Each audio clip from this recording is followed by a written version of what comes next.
Order. I call the member for Aston. Deputy Speaker, and we've just had 5 minutes from the member for Wakefield as to how fantastic the carbon tax is and the impacts it is having. He says because of the carbon tax, house prices are up, jobs are up, new companies are being created, cars are running off the line because of the carbon tax at $23 per tonne. Mr Deputy Speaker, if the carbon tax is so fantastic for house prices, so fantastic for jobs and for new company creation, why not make it $50 per tonne, or $100 per tonne, or $200 per tonne? Because on the Labor Party's warped logic, that would mean that house prices would be even further up. There'd be even more jobs. There'd be even more companies created and the share price would be even higher, according to the member for Wakefield.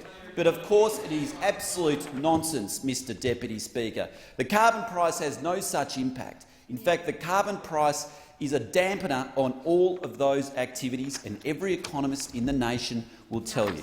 But I'd like to give the member for Wakefield and those opposite, first of all, some cold, sober and tragic facts. And let me just go through what happened last week, 12th of March 2013.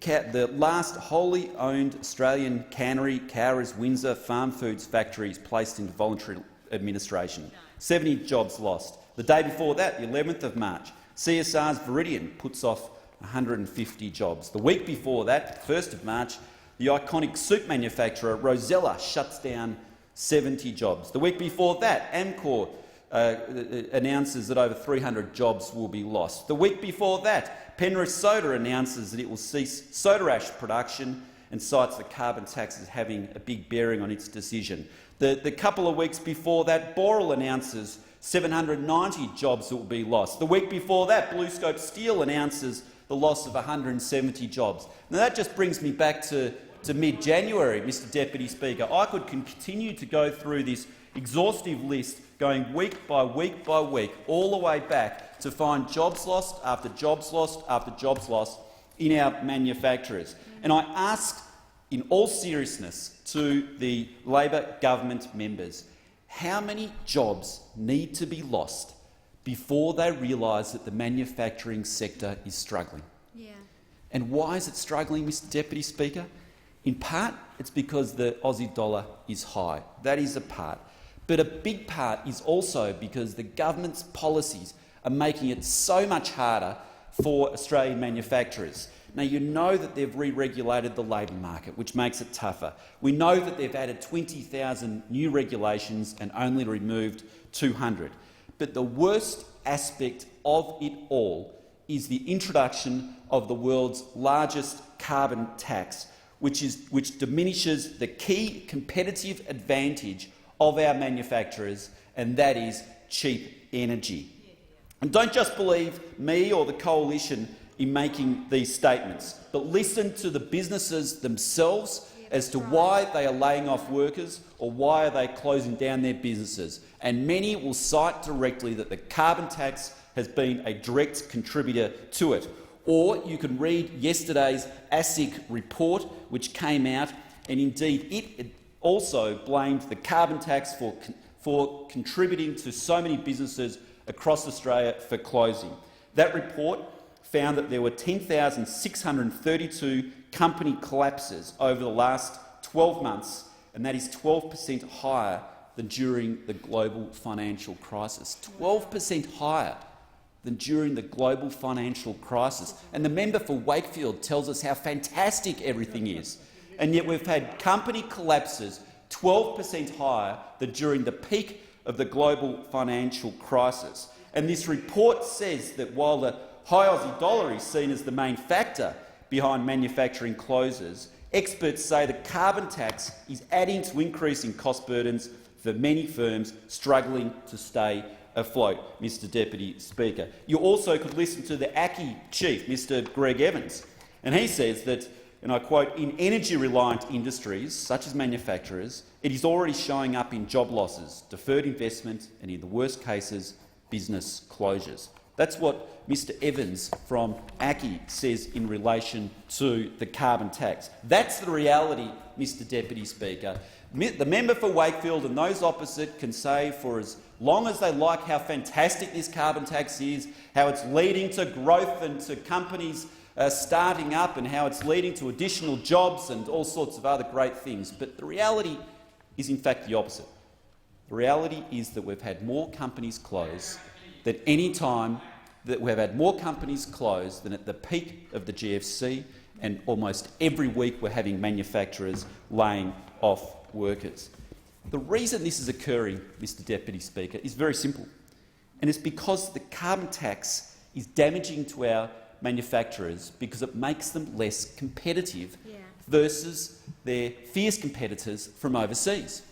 Because the carbon tax, Mr Deputy Speaker, it applies to the production here in Australia but doesn't apply to manufactured goods produced overseas and imported into Australia. So in that regard, it acts like a reverse tariff. And nearly all manufacturers these days compete against Chinese imports or Indian or Vietnamese imports. And all this does is make the cost burden higher for our manufacturers compared to those imported manufacturers. It's a remarkably simple concept. Of course, the Labor Party don't understand these basic business concepts because they don't have any business people on their benches. Yes, they're all union leaders, and that's terrific that they're all union bosses and they're all union members now, but they don't have any people who have had experience in business or in basic economics to understand that if you make our businesses more expensive and you don't put the same costs on their competitor businesses, then our businesses will be worse off and will therefore be at a competitive disadvantage. And a member for Wakefield talked about the car industry. Well, PricewaterhouseCoopers examined the impact of the carbon tax on the car industry, and it said that there would be a $400 per car cost associated with the carbon tax. Now, that applies to every car manufactured in Australia, Mr Deputy Speaker, but it doesn't apply to the cars coming in from Japan or from China or from South Korea or from the UK or from Germany. And so what does that do to our car manufacturers? Mr Deputy Speaker, it adds $400 to our cars but not to those imported ones. Now, the Prime Minister talks about sending price signals, but what price signal does this send when you add $400 to the cost of an Australian-made car, but that doesn't apply to an imported car? The price signal, it says, is go and buy the imported car, and it consequently leads to lower jobs, Mr Deputy Speaker. In my own electorate, I have 1,000 manufacturers employing about 10,000 people. It is a huge proportion of my electorate, and nearly all of whom are competing with overseas players. And many of them have told me that they are struggling because of the high energy costs, and those high energy costs, particularly in the last 12 months, have been almost entirely driven by the carbon tax.